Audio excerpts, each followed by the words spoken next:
Good afternoon to all those who are joining us here in the Falk Auditorium at the Brookings Institution, and to all those who are joining us virtually from across the country and around the world. I'm Suzanne Maloney. I'm Vice President and Director of Foreign Policy here at the Brookings Institution.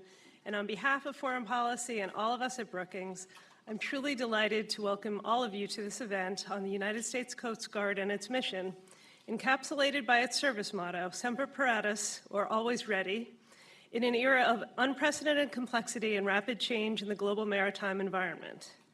This event is part of a growing body of Brookings' work on the importance of maritime issues and naval power for U.S. national security and long-term economic health, including our speaker series, The Seas and Strategy. As an operational component within the Department of Homeland Security, and at all times a military service, the Coast Guard's military, regulatory, and law enforcement authorities make it a unique instrument of national power. Today, the men and women of the U.S. Coast Guard stand watch, safeguarding the nation's shores, the maritime transportation system on our inland rivers and Great Lakes, and ensuring national security from the high latitudes of the Indo-Pacific to the Arabian Gulf. Before we begin today's fascinating conversation, please allow me to offer brief introductions of our speaker and our moderator. Admiral Linda Fagan assumed the duties of the 27th Commandant of the United States Coast Guard in June 2022. She oversees 42,000 active duty, 7,000 reserves, and 8,700 civilian personnel, as well as 21,000 auxiliary volunteers operating around the world. She is the first female Coast Guard Commandant and the first female service chief of a U.S. military service. Admiral Fagan previously served as the 32nd Vice Commandant of the Coast Guard, Commander Pacific Area and Maritime Defense Zone West, Commander of the 1st Coast Guard District, and Deputy Director of Operations for Headquarters U.S. Northern Command. Admiral Fagan has served on all 7 continents and holds the distinction of being the Coast Guard Ancient Trident, which is the service's longest-serving Marine Safety Officer. The moderator for today's discussion is my wonderful colleague, Melanie Sisson, who is a fellow in Brookings' Strobe Talbott Center for Security, Strategy, and Technology. Melanie specializes in research on the use of armed forces in international politics, U.S. national security, and military applications of emerging technologies, including artificial intelligence and machine learning. Melanie has served in both academia and in the private sector, and in 2020, she published a book along with Barry Bleckman and James Sebens entitled Military Coercion in U.S. Foreign Policy, The Use of Force Short of War. Finally, before we begin, I'd like to note that we're currently live, streaming, and on the record. Please feel free to send us your questions to events@brookings.edu or using the hashtag US Coast Guard on Twitter or other social media. For those of you who are joining us here today in the Falk Auditorium, there will be a question and answer period following the initial discussion with Admiral Fagan. Thanks very much, and I'll now hand it over to you, Melanie, and Admiral Fagan. Thank you. Well, thank you, Suzanne, very much, and welcome to those of you joining us here in Falk today and everybody online as well, and especially to you, Admiral. We're delighted to have you here at Brookings for the conversation. I can say that we've all been looking forward to it greatly. There's a lot of enthusiasm. So thank you. I thought that, certainly in the course of today, we're going to talk about the Coast Guard that we have now, and then also about the Coast Guard that we'll have in the future. To get us started and grounded in the today, the Coast Guard is a unique organization, and in part it's unique because of how it sits and is situated within the interagency. Mm-hmm. So I thought if you could just refresh us a bit on what that is for the Coast Guard. Where is the Coast Guard situated in the interagency? Okay, so the short answer to the question is we are one of the operating components within the Department of Homeland Security. That does not adequately, though, characterize the organization that we are today. We will celebrate our 233rd birthday this August. We trace our roots back to the Revenue Cutter Service, which was founded in 1790 by Alexander Hamilton, that a few cutters might prove to be useful sentinels of the law. And so from our very roots and beginning, you see the blending of law enforcement, military, maritime, regulatory agency, and there are sort of 11 different organizations that come forward to form what is now the modern-day Coast Guard. In the aftermath of 9/11, as the Department of Homeland Security was stood up, the Coast Guard was moved from the Department of Transportation, where we had been for some time, into the Department of Homeland Security. I frequently get asked, so is that the right department for the Coast Guard? And it is a resounding yes. Our role as a sort of military, a maritime constabulary force, our work as a law enforcement agency are really ready-made for some of the problems that we face as a nation when you consider the portfolio that is Homeland Security. And so we are the only then military branch in the United States that does not reside within the Department of Defense, as I said, Department of Homeland Security. And the return on investment that we are able to create for the American public by residing in DHS is pretty remarkable. And what was that transition like from transportation over to DHS? How much did it affect your experience in the service or what the service was doing, and how was that really felt at the time? Yeah, so we came over sort of intact, if you will. With the organization that we were within DOT, moved over and was then becomes resident within the Department of Homeland Security. Some of the other operating components in the department did not have that experience. What we now see is Customs and Border Patrol and ICE and HSI. There were organizational shifts in some of the legacy organizations that came into the department. But the Coast Guard came, our authorities intact, our operational chain of command and control intact. And then some people will ask, so was security added to the Coast Guard's mission at that point in time? Security has always been a part of the Coast Guard's mission and role. And so what happens in the aftermath of 9/11 is just, it's a sort of reprioritizing of security, certainly as it pertains to critical infrastructure, the marine transportation system, and all of the critical infrastructure in the maritimes that enable our economic prosperity as a nation. We were already there doing the work, but 9/11 re-emphasized some of the criticality of that maritime security work. And you mentioned the other services, and that you're distinct in that you're not in the department with them, but certainly you interact with them, overlap with them, join up with them. Can you describe a little bit about how that happens? How does Coast Guard intersect and work with and join up with the other services? So we are absolutely an integrated member of the Joint Force. The Tri-Maritime Strategy, published by Marine, Navy, Coast Guard, acknowledges and reflects our contribution to the Joint Force. The reality day to day is that at every level of the organization, starting with myself as the service chief, I, by practice, am a member of the Joint Staff. By law, I am not, but every time the Joint Staff convenes in the Pentagon, the Coast Guard is there at the table alongside the other service chiefs talking about the types of challenges that our collective militaries face.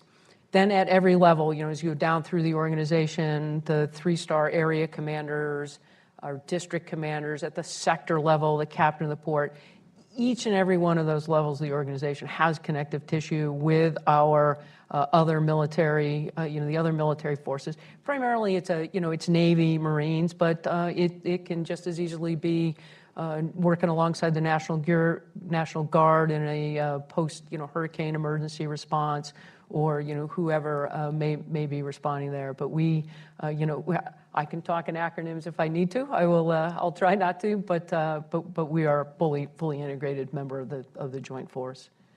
You just mentioned in that conversation a number of the activities that the Coast Guard undertakes, and I have to confess I looked at the list of missions and to get a sense of the actual roles and responsibilities of the Coast Guard, and the list is quite long. And so just to get a little bit of a higher level view broadly, what are the roles and responsibilities and authorities of the Coast Guard, especially the ones that are again, unique to the service? Yeah, we have this tendency to talk about our 11 statutory missions, and most people at that point, they look a little confused, their eyes glaze over. The best way to characterize the breadth of authority of the organization. And I said it earlier, we're a maritime constabulary force. So if that means countering the flow of narcotics approaching the country in the Eastern Pacific or Caribbean, enforcing people illegally fishing, conducting illegal, unreported, unregulated fishing, conducting search and rescue operations. Frankly, if you are a mariner or a boater and you get in trouble at sea, we are the best in the world at finding you. If you are a large commercial vessel, we mark the waterways so that that ship can safely transit. We license U.S. mariners, inspect U.S. ships, ensure that foreign ships arriving in the country are in compliance with all the environmental and safety and security regimes. We break ice. We operate the nation's on-the-water fleet. In the Arctic, we break out the resupply for McMurdo in Antarctica. And then, oh, by the way, we are a global Coast Guard, and so there is a lot of engagement with partners and allies. We come to you as you are and help other nations build their capacities to enforce their own sovereignty, and whether it's against illegal fishing or migration or narcotics, or as simple as helping a nation's Coast Guard learn how to repair their own small boat engines. And so we talk about being multi-mission. I think that is one of the really sort of unique things about the Coast Guard is that a Coast Guard ship with 75 to 120 people on it can be deployed to prevent the loss of life in the maritime migration realm, and 2 days later could be redirected to counter an illegal fishing fleet or save a life of somebody who's fallen off of a cruise ship. It's the same crew, but they're trained and capable of moving throughout that suite of missions. Well, there's a lot in there, and we will return to much of it as much as our time allows. Given how much that is, we might not be able to get to all of it. Before we do that, though, it takes people to do all that work. And so when we look at the Coast Guard today, who are the people in the Coast Guard today? So the people in the Coast Guard are the nation's people. We recruit broadly from around the country. You do see sort of pockets reflected. Some of this goes back to our legacy organization. So certainly the Life-Saving Service and Lighthouse Establishment that have strong foundations in New England and across the Mid-Atlantic, and so you see large percentages of our workforce from there. They've had parents serve. I have a daughter who's serving, right? So for many of us, it can be a family affair. But truly, our workforce is coming from across the spectrum of citizens. They are drawn to the service for the mission, the role that we play in ensuring our homeland security and national security. What we offer to young people who join is meaningful work, and a sense of belonging, and an ability to sort of contribute to something larger than self. And that sense of community and belonging is really then what holds people in the service. We are working on a marketing campaign. There are many states where people don't really understand what the United States Coast Guard is, and frankly, what the contribution is that we make to ensuring, again, our economic prosperity. So $5.4 trillion in goods move through the inland waterways and into the ports. We are a maritime nation, and the Coast Guard is integral in that work. And so our workforce gets excited about the types of things that we get to do. And so right now, it's just about helping people know who we are and then enlightening the value proposition that we are as an employer. We are hiring. If anybody is out there looking for work, I have business cards in the back. Well, Coast Guard is 45% women, I believe, which is well higher in proportion as compared to the other services. Why do you think that is? So the 45% number for women is cadets at the Coast Guard Academy. So a number of years ago, my experience in the early 80s as a cadet at the Coast Guard Academy, There were fewer than 10% women. And I did not look up into the organization and see women serving beyond the rank of lieutenant or junior lieutenant commander, because several women had come in through OCS. This starts in the mid-70s, but had not had the opportunity to come through the academy.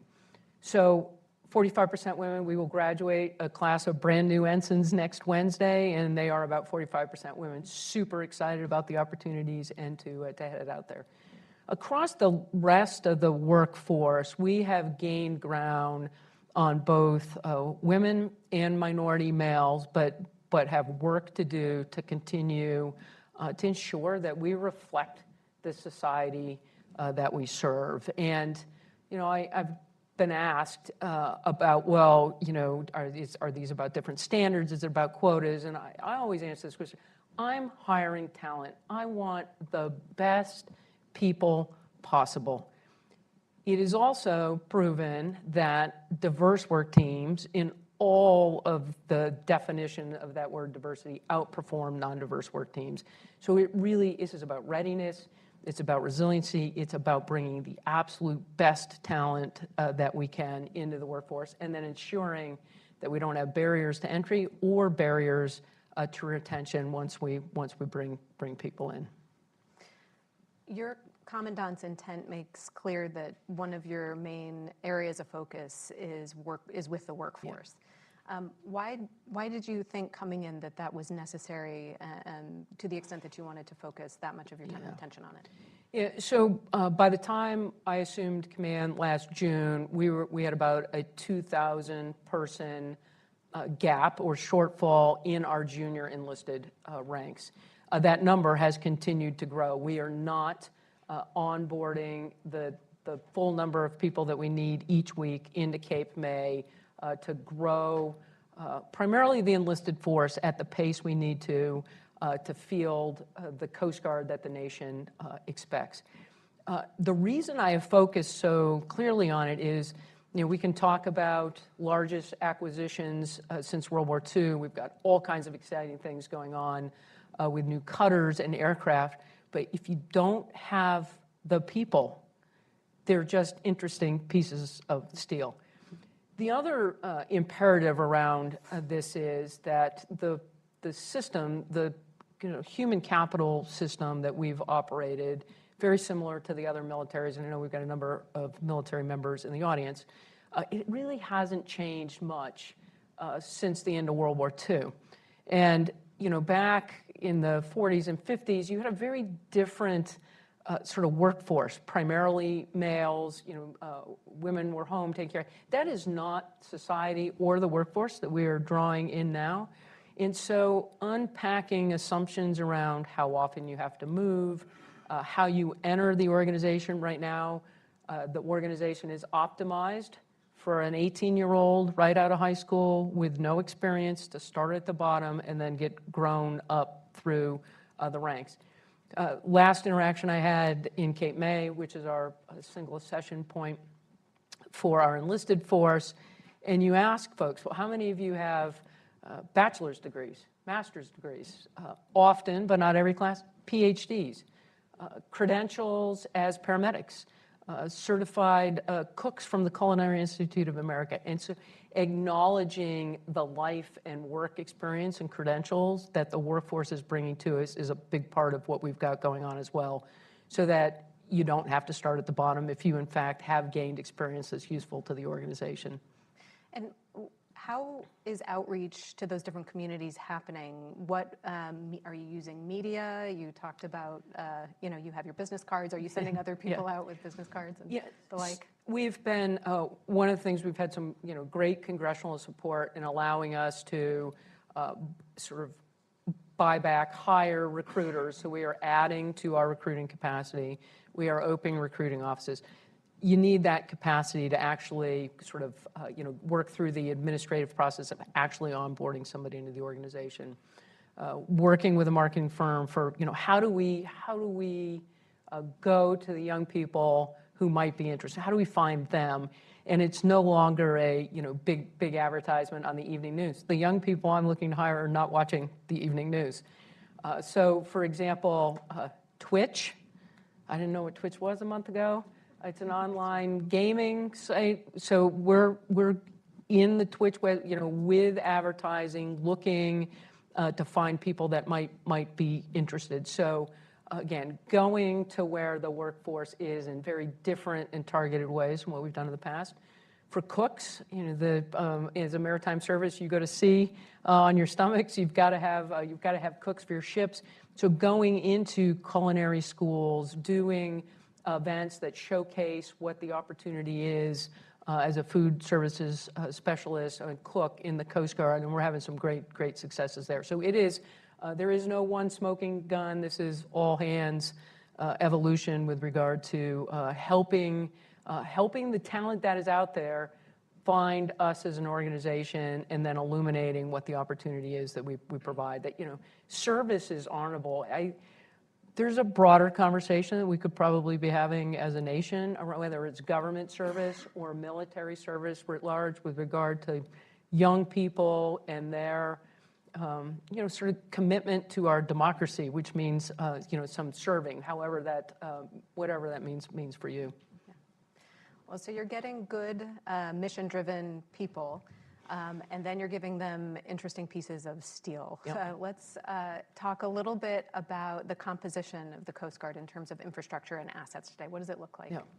So as I talked about some of our legacy organizations, so the Revenue Cutter Service is the reason why we have large ocean-going ships. The Life-Saving Service is the foundations for the small boats that we operate.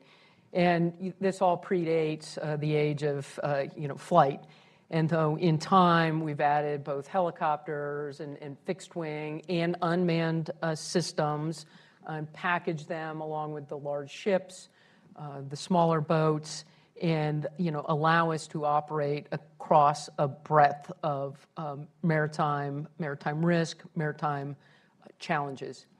So the medium endurance cutters, so they're 210 and 270 feet long that we have now.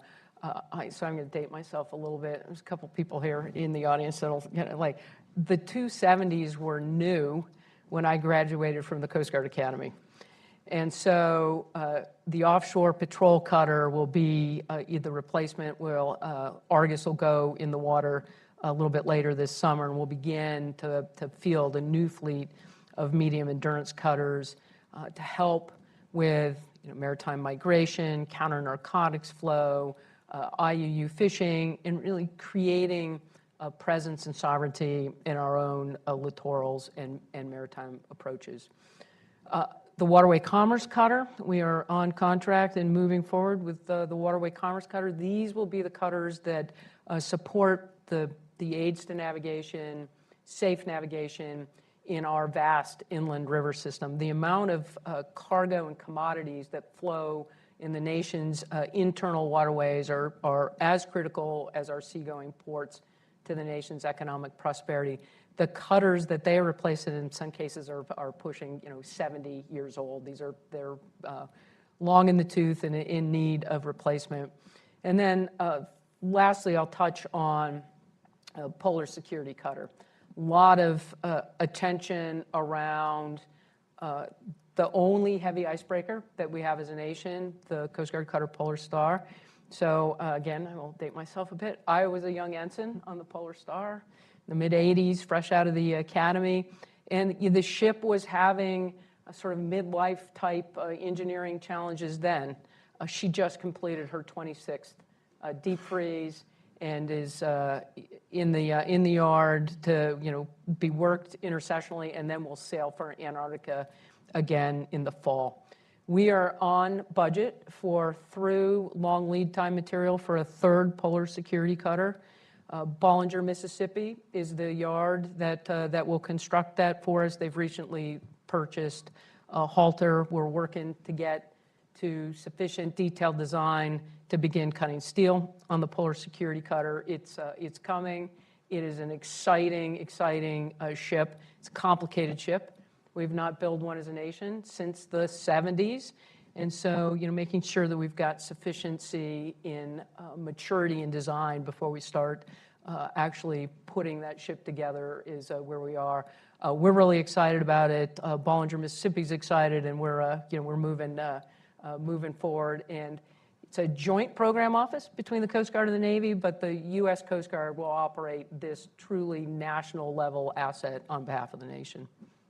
And what about the quality of the digital infrastructure that the Coast Guard has and works with today? Yeah, so we have been on a digital journey as an organization. My last tour at headquarters as a 2-star, so this is 6-7 years ago. We were doing, I'm going to call it the governance work.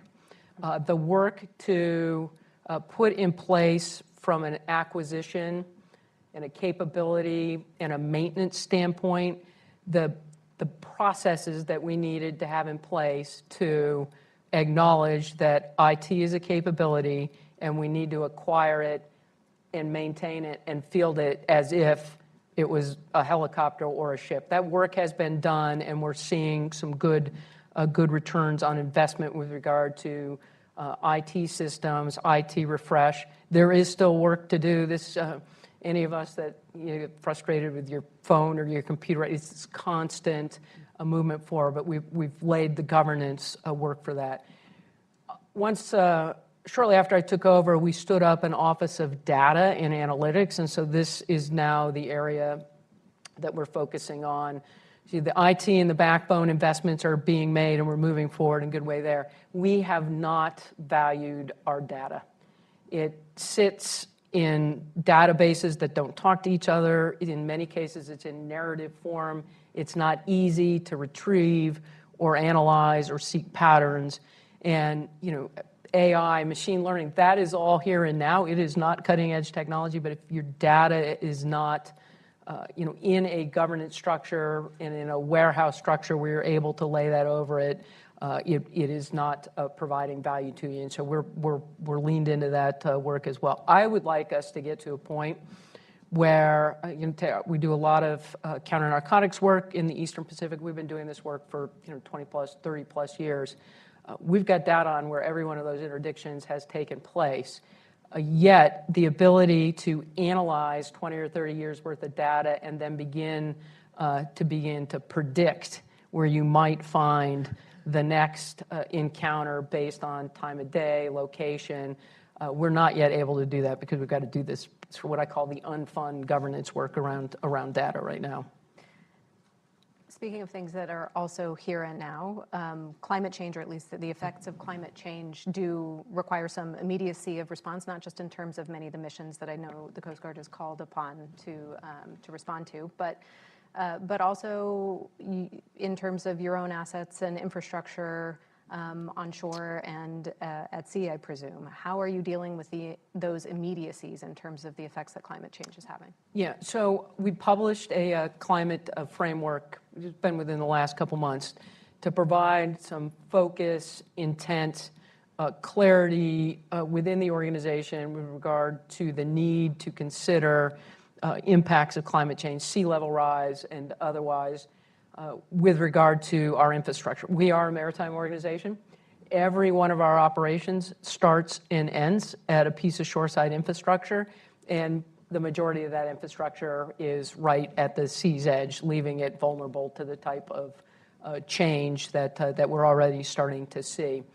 And so, building, as we rebuild post-hurricanes, ensuring that those infrastructure reinvestments are done in a way that's more resilient and acknowledging the potential for increased sea level.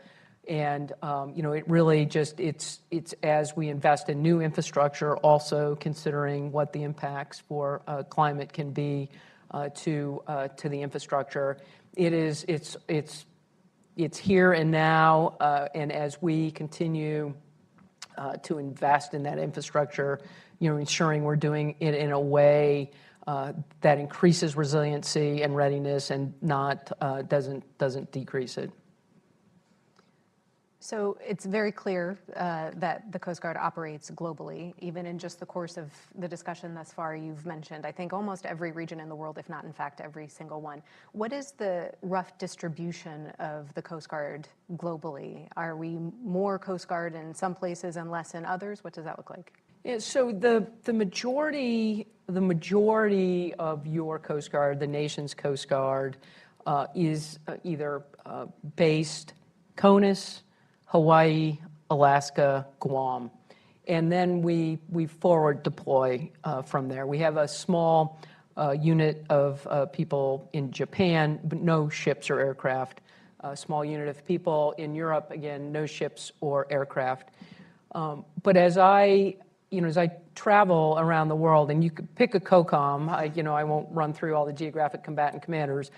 They can't get enough of us. They want more of us. And so, for example, we had a East Coast-based cutter out of Portsmouth, Virginia, operating off the coast of Africa, supporting the AFRICOM commander and partnering with nations on, one, just interoperating, countering illegal fishing. And so the template is, from those bases, again, Guam, Honolulu, Alaska, a number of places in Alaska, CONUS, Puerto Rico, Virgin Islands, and then we forward deploy. When I walked through the major ships, assets that we're operating, I did not mention the fast response cutters, and they are being fielded to replace small patrol boats. They're 154 feet long. They're very, very capable. And so we have several of them based in Guam.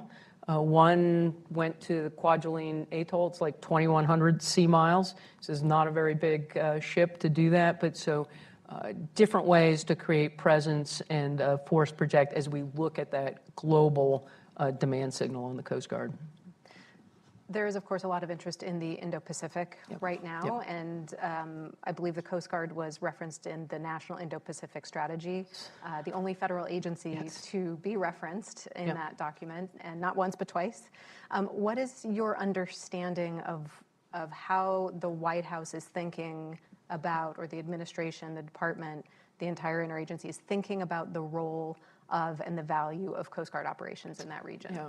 So this goes back to sort of some of your opening remarks with regard to our value proposition, particularly in competitive space short of conflict, right, where we have the opportunity to engage from a partner and ally, capacity, sovereignty. And so the national security apparatus in the country is looking at the Coast Guard. How do we create more persistent presence throughout the Indo-Pacific, and how might the Coast Guard be an instrument that allows that? When a Coast Guard ship pulls into Papua New Guinea, it brings a very different set of authorities and expertise than if a large Navy combatant were in the region. And so how do we increase that capacity? We are on budget we'll have one of our 270-foot cutters later this year. We'll have its home port changed to Honolulu. We're calling it a Pacific support tender, but a ship forward deployed into Hawaii who can create more opportunity and persistence as we engage throughout the Indo-Pacific and Oceania. And I'm talking about this in the ship context, but it is important to remember we also field mobile training teams, so small teams, 2 to 4 people who bring law enforcement expertise and experience, whatever the nation may need. And we are particularly good about coming to you as you are with regard to what is a nation looking for. We've also done quite a bit in the region and continue to look to expand the conversation, not just in the Indo-Pacific, but truly, throughout the world. And this is with regard to, bilaterals around ship riders, fisheries enforcements, counter-narcotics. So, for example, we've got a bilateral agreement with Fiji with regard to fisheries enforcements. And so if you have a Coast Guard ship in the region, you bring a Fijian on board who has all of the authority resident in enforcing Fijian ship rules.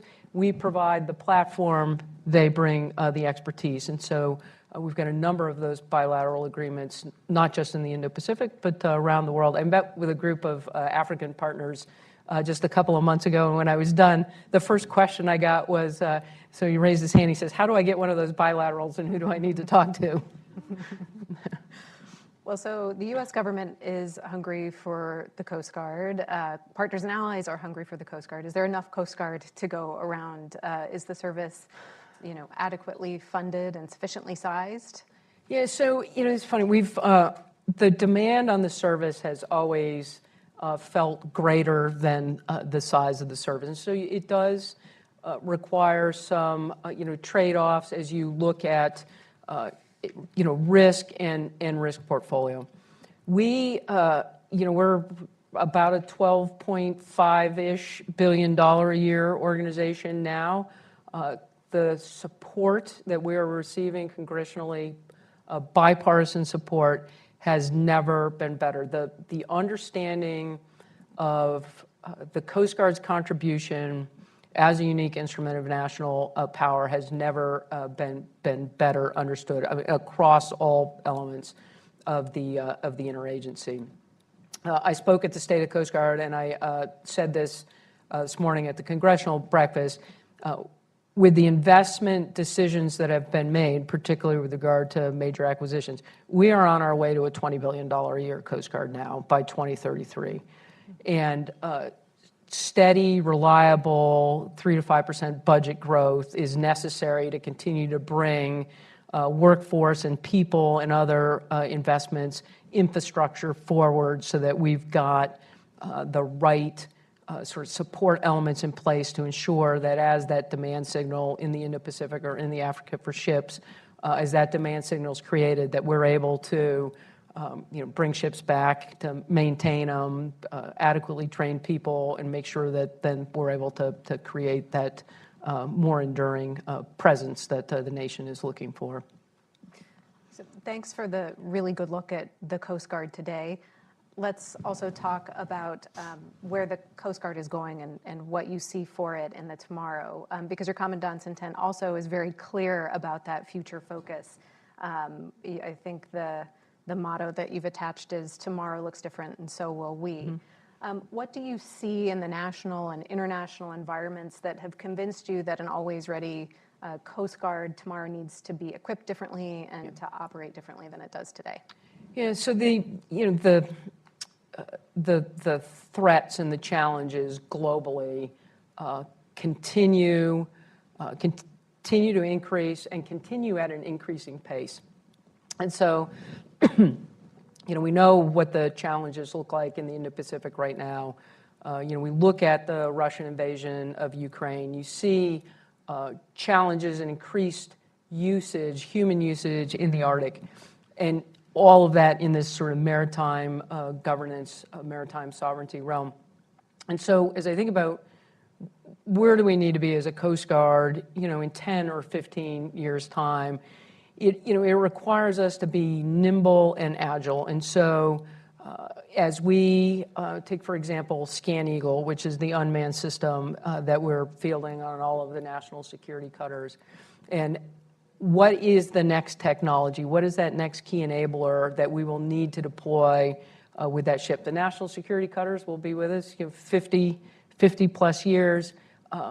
In 20 years' time, what is that next technology? I don't know, but we need to have enough flexibility to incorporate what that next thing is. And it also means, and this does come back to workforce, that you've got a workforce that is trained and capable of continuing to learn and making those shifts.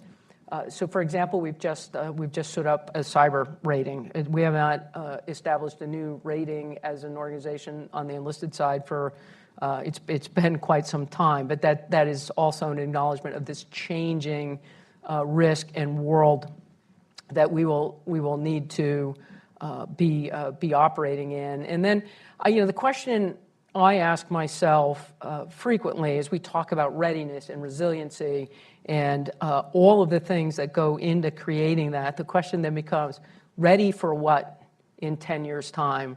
and that making sure that we've got the right foundation, the right capabilities, and then the right intellectual capital to allow us to make those pivots as we need to.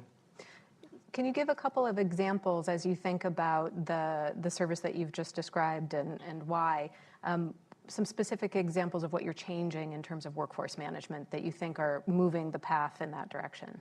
Yeah, so some of the workforce work has been pretty exciting. So, we're a big bureaucracy. We're 233 years old, so you gotta make sure that you don't take too big a step and leave everyone behind. But so, for example, we're talking about lateral entry. You're an aircraft mechanic, you're fully certified in the civilian community, and you have a calling to serve, and you'd like to come serve with us, that we would bring you in on a contract as an E5 or E6 for 4 years. Maybe you stay, maybe you go back. On the cyber side, I would like to see us get to, I'm going to call it, frankly, a revolving door. You can come to us on the active duty side. You got to shave your, no ponytails yet. You got to take the ponytail off, but work for us for a couple years and then go back to your civilian employer, grow the pony, but continue to cross-pollinate, particularly in some of those really highly technical fields. The government gives you access to exquisite national technical means. The industry's got the speed of innovation and money and ability to continue to innovate. Brought together, they can be a powerful tool. And so, across the force, creating those opportunities. The other thing we've talked about, we are not there yet, but right now you're either on active duty, or you're a civilian, or you're a reservist. Might there be room for some other category of, I'm going to use the term part-time, but that you've got some level of benefit, but you're working 3 days a week instead of the 24/7, 365 contract that comes now. So the mantra that I have given to the workforce team is eliminate barriers. And as you just think back to, I didn't share at the open. I started the Coast Guard Academy in 1981. 1980 is the first year that women graduate the academy. In 1976, gender was a barrier to attending the service academies. Right, we're now at a point societally gender is not a barrier to service, but what else is there that we have not questioned from an assumption standpoint as we work to build and field the workforce of the future? Yeah. Well, at Brookings, we are big fans of big, creative, and sometimes unexpected ideas, and it sounds like you have a couple of those in there. We are getting close to a time where I'm starting to seem greedy for hogging all the questions for myself. Okay. So I'm going to bring in 1 or 2 questions from the online audience, and then welcome some from the group assembled here today. First, there were some inquiries about IUUF and about observations you might have about changes in its frequency or location or any of the techniques being used over time. It's showing up more in newspapers and media reports. Yep. Do you think that's because we're more sensitive to it, or because there have been those kinds of changes over time? Yeah. So IUUF, illegal, unregulated, unreported fishing. My predecessor published an IUU fishing strategy. This is a global problem. There is not a region of the world immune from IUU fishing, including ourselves in the Gulf of Mexico and incursions with Mexican fishermen fishing for red snapper. It was interesting when the strategy was published. It was done alongside the Southcom commander. I have heard my DoD counterparts utter the words IUUF more in the last year. I don't think they even knew what it was just a couple of years ago, but all of a sudden, fish are in. The reason, though, why it is so critical, and as you look at some of the largest offenders, China being one, and you've seen a lot of coverage with regard to the Chinese fishing fleet activity, at its most elemental, it's theft. It's theft of a nation's natural resources. And left unchecked, it erodes sort of the rules-based order and the governance structures that all sovereign nations rely on. And so I think there's been a broader understanding that it isn't a really, I mean, it is about the fish, but it's more about the illegal pattern of behavior that's done in contradiction to the agreed rules-based order. Having said that, it is a challenging problem set. This truly will take a village. It will take multilateral, bilateral, regional will to counter some of the problem. I spoke about the bilateral agreements that we've got in place. There are regional fisheries management organizations. They're some of the strongest and the most aligned around the Pacific. There are other regions of the world that would benefit from some of those similar regional engagements. And so I think it's just sort of been a little bit of a perfect storm of just understanding and acknowledging the impacts of that particular illegal activity. One last one from me before we start passing around some microphones, and this was not exactly from me, it's from the online audience. Please describe the threat, our maritime critical infrastructure, and the Coast Guard's capacity and actions to defend and deter those threats. Yeah. So as I mentioned, we have a maritime security role, in particular focused at the marine transportation system and all of the critical infrastructure there. And so, from a ship standpoint, we ensure the safe, secure, sort of environmental movement of ships, both U.S. flagships and foreign flagships, in and out of the country. And on the facility side, ensuring that they've got appropriate, port security infrastructure in place. We do have a role. I think probably more interesting to the audience is our role in the cyber realm. And I mentioned standing up the cyber rating specialist. We are going to field our third cyber protection team this summer. It'll be based on the West Coast. We've been hiring marine transportation specialists who also have cyber background and understanding, and they are going into our district offices around the coast to bridge the conversation between the ports and the port facilities and the kind of commercial providers and where that cyber risk resides. We've got a couple of things in the works with the department and with the administration to help clarify our role in a response post cyber incident, and then working to align with regard to pre-cyber kinds of requirements. And there's very much active work ongoing. And the maritime sector is, the risk is not zero, but there's broad understanding within the sector of why it's so critical that we get after this work. Okay. Well, I would like to invite questions now from the audience here in the auditorium. Please, when you ask a question, introduce yourself and where you are from. And also confine yourself to asking an actual question and doing it briefly and concisely. I will watch the clock. You have 45 seconds, which is actually quite generous. And after that, I will rudely interrupt and hand it over so that we can hear the Admiral's response. Okay, so hands up, please, for some questions. We've got a gentleman here in a jacket with sunglasses in the pocket. Yeah. Thanks. I'm Isaac Carden from the Carnegie Endowment, and thank you, Admiral, for taking the time to help us understand the U.S. Coast Guard's mission in the Indo-Pacific. And I come at this having spent a lot of time trying to understand the China Coast Guard and China's maritime interests in general in that region.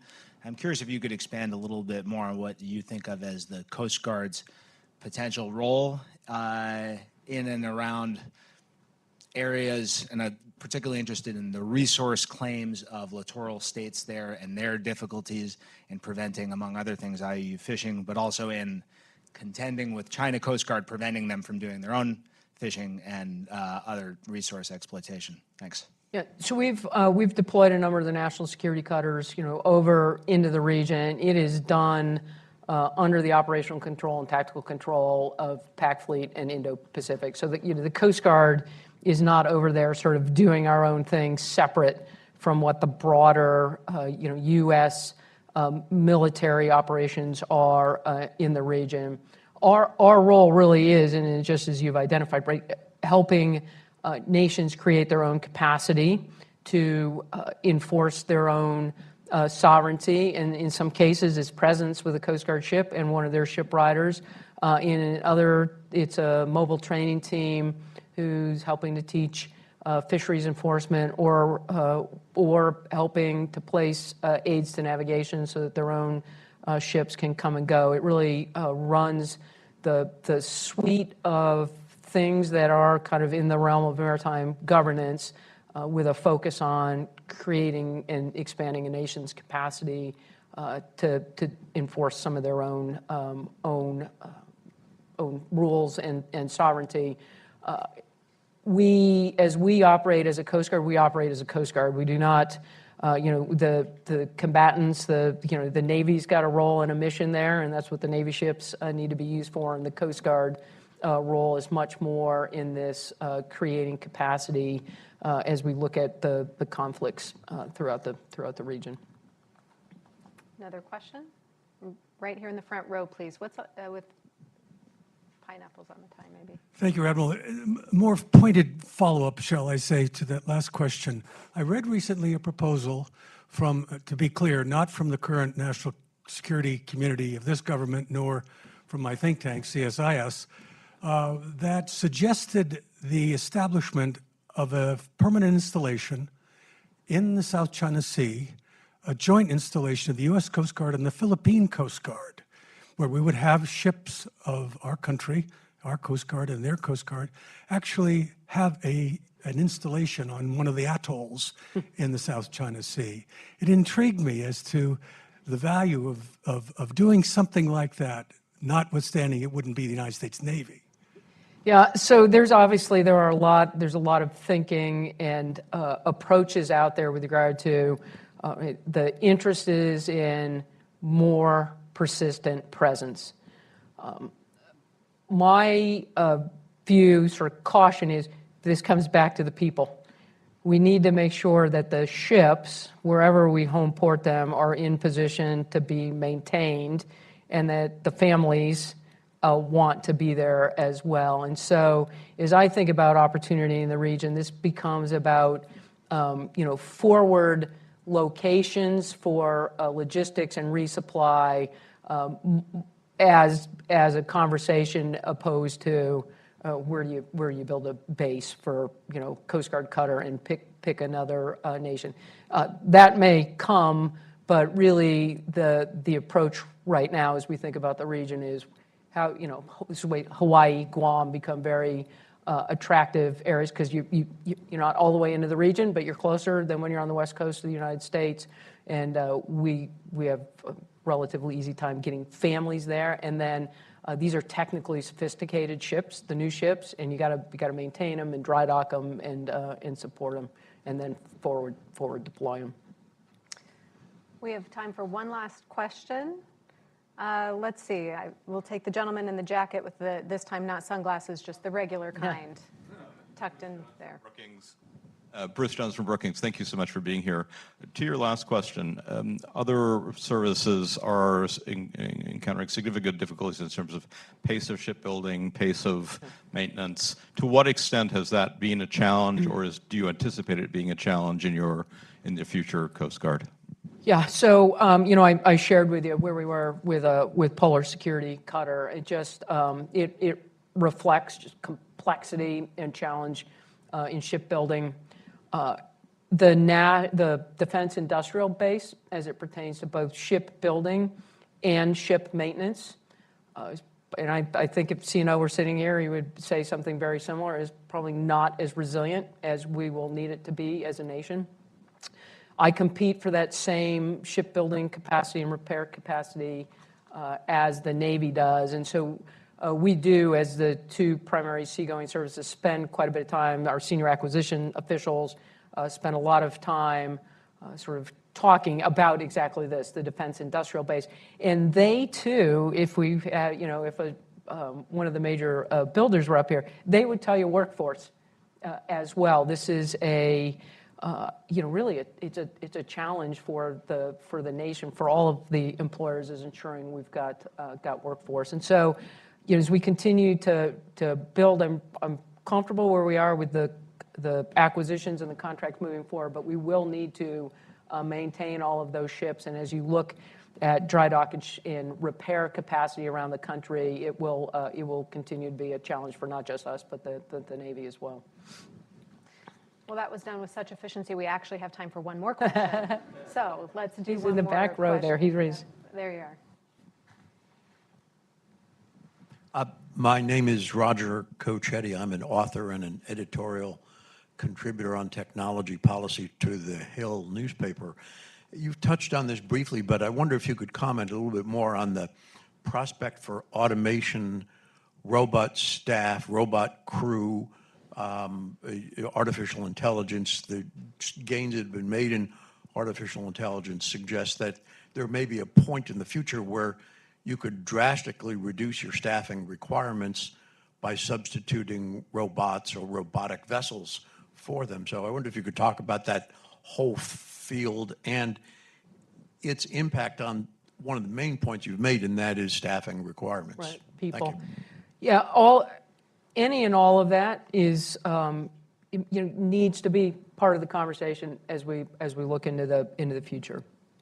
Having said that, as a search and rescue organization, as a law enforcement agency, we will always need human beings, reaching over the gunwale of the small boat to save somebody, the swimmer that comes out of the helicopter, the over-the-horizon pursuit boat that actually does the interdiction of the go fast. We will always need people at the pointy end. But there are a lot of enablers, and there's a lot of technology out there that makes your efficacy and ability to put that person, that piece of steel, on target that much more effective. And so, as I said, we've got some unmanned systems that were operated. We've recently sail drone. Many of you are familiar with sail drone as a way to increase maritime domain awareness in some of the approaches. And so all of that needs to be considered as we think about how do we ensure that, again, our most precious resource, the human being, when you put them on a ship or an aircraft or a boat, that they go out on target with reliable sort of success and come back as a way of ensuring you're getting the best return on investment and efficiency out of the capabilities that you're operating. Thank you. Well, on behalf of Brookings Foreign Policy, let me thank the audience for joining us here today. For those of you who asked questions, thank you for the really excellent questions. I need to ask you the service of just staying in your seats for a few moments so the Admiral can depart easily and smoothly. Admiral, thank you so much for talking to us today about your stewardship of our Coast Guard. Yeah, our Coast Guard. And describing to us your vision for what our Coast Guard will look like in the future. And if you can join me in thanking the Admiral. Thank you. Thanks, everybody. Thank you. Thanks.